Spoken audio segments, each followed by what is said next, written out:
Bonjour à toutes et bonjour à tous et bienvenue pour ce nouveau rendez-vous d'actualité avec les vins de Savoie où nous rejoignons tout de suite Pierre qui est du côté de la Chautagne. Bonjour Pierre et bonjour Nathalie. Bonjour. Bonjour. Bon, comment ça va? Comment ça se passe? On garde le moral, la coopérative garde le moral, les coopérateurs gardent le moral? Oui, oui, malgré cette situation un peu inédite pour toute la population, effectivement, on en parlera peut-être plus dans le détail. Les viticulteurs sont finalement affairés à leur travail dans les vignes. Donc, effectivement, tout le monde se plie un peu aux nouvelles contraintes de déplacement, mais c'est vrai que la vigne n'attend pas avec le confinement et les travaux battent leur plein. Bon, juste peut-être un petit mot pour ceux qui connaissent pas forcément où est la Chautagne et où se trouve la coopérative. Est-ce que tu peux juste nous donner quelques petites précisions, s'il te plaît, Pierre? Bien sûr, donc la coopérative, donc le vigneron savoyard, donc, qui est issu peut-être depuis notre histoire très rapide, qui est issu d'une fusion entre l'ex-vigneron savoyard d'Apremont et la coopérative La Cave de Chautagne, donc est située sur la commune de Ruchieux. Donc deux secteurs bien différents au niveau des vignerons qui adhèrent à notre coopérative.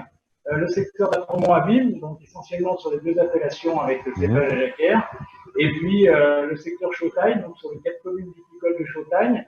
Depuis cette année, 5 communes, donc qui sont les communes de Meaux-Châteaufort, la commune la plus au nord du département, la commune de Salers-en-Chautagne, la commune de Ruffieux, la commune de Chambrieux et tout nouvellement la commune de Chana.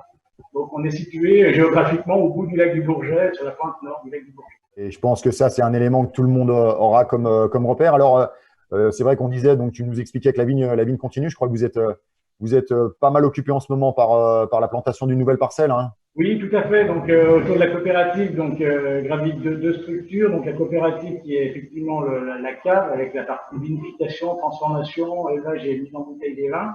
Et puis donc deux sociétés à côté, donc le caveau de Chautagne, donc qui est le magasin. Et tout nouvellement, depuis un peu plus d'un an, la SIC, les vignes des Alpes, donc qui a pour but en fait qui est un vignoble, on va dire collaboratif, et puis en tout cas avec des financements participatifs, donc où des gens prennent des parts. Le but, c'est de sauver le vignoble, c'est acheter des parcelles sur des vignerons qui peuvent demain peut-être arrêter leur activité, faire un pont entre les anciens vignerons qui partent à la retraite et les futurs jeunes installés ou moins Ouais. jeunes en tout cas.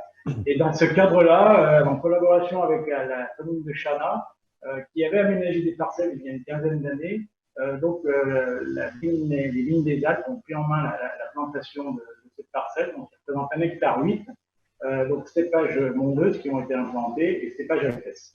Ok, Donc on ok, a ok. effectivement la semaine dernière passé toute l'équipe, les salariés de la coopérative, ils étaient en chômage partiel pour la partie production, et puis un certain nombre de vignerons et beaucoup de monde Ouais, ils vendredi et samedi sont venus prêter main forte. pour la plantation, bien entendu, tout en respectant Distance de sécurité. les normes d'hygiène, mais effectivement, dans les vignes, on est quand même un peu plus à l'aise pour travailler et on est souvent à l'écart. Alors, ce que je voulais voir aussi avec toi, donc tu nous as parlé du caveau, donc du magasin. Il y a Nathalie qui est à tes côtés. Du coup, cette crise sanitaire, qu'est-ce qu'elle a changé pour vous? Vous avez toujours gardé le magasin ouvert, hein. Oui, on a toujours gardé ouvert, mais les amplitudes horaires ont bien été réduites. On n'ouvre plus que du mardi au dimanche matin, de 9 heures à midi. D'accord, ok. Et vous-même, donc du coup, face à cette situation inédite, qu'est-ce que ça a changé pour vous, du coup, on voit que, bien sûr, il y a le masque, Le mais est-ce port qu'il du y a, il y a, masque. il y a d'autres choses que ça. On a été obligé de mettre en place le gel hydroalcoolique, port du masque, tous les gestes barrières. Et puis, tous nos clients qui sont beaucoup plus loin ne peuvent plus venir à nous.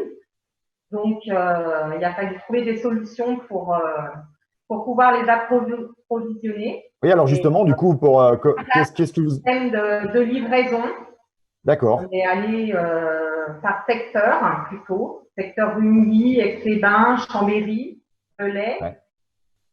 Et voilà, donc on leur a envoyé des mailings et on a pris leurs commandes et on est allé les trouver. On leur a donné un lieu de rendez-vous. au-delà de tout ça, est-ce que vous pensez vous sentez qu'il y a une vraie tendance, un vrai retour des consommateurs justement sur ces lieux de vente de proximité, sur ces magasins locaux? Est-ce que cette crise va amener durablement ce retour des consommateurs sur ces lieux de vente, vous pensez? Pour le moment, on travaille vraiment avec l'ultra local, donc on ne peut pas trop se rendre compte. Mais oui, moi je pense, j'ai de l'espoir. Moi je pense qu'il y a une tendance qui va s'afficher dans ce sens-là. Elle est déjà très marquée, notamment pour les produits entre guillemets plus alimentaires que le vin. Le vin est quand même un produit plus plaisir, mais on le voit effectivement sur des collègues qui sont en production légumes, des producteurs de viande, des gens qui font des caissettes de viande, des choses comme ça. C'est vrai que les gens se sont retournés finalement sur des secteurs un peu plus proches, quoi. Voilà. Espérons que ce soit durable. Bah écoutez, c'est tout ce qu'on peut souhaiter. C'est le message qu'on peut faire passer, continuer à faire passer à tous ceux qui nous regardent. Privilégier, consommer le local, privilégier les magasins de producteurs locaux. Ils sont là, ils sont restés ouverts, ils sont restés mobilisés. Ils sont tous adaptés les uns et les autres à cette crise sanitaire. Donc voilà, on n'attend plus de vous. Merci beaucoup Pierre, merci beaucoup Nathalie. Et puis bah, écoutez, à très bientôt.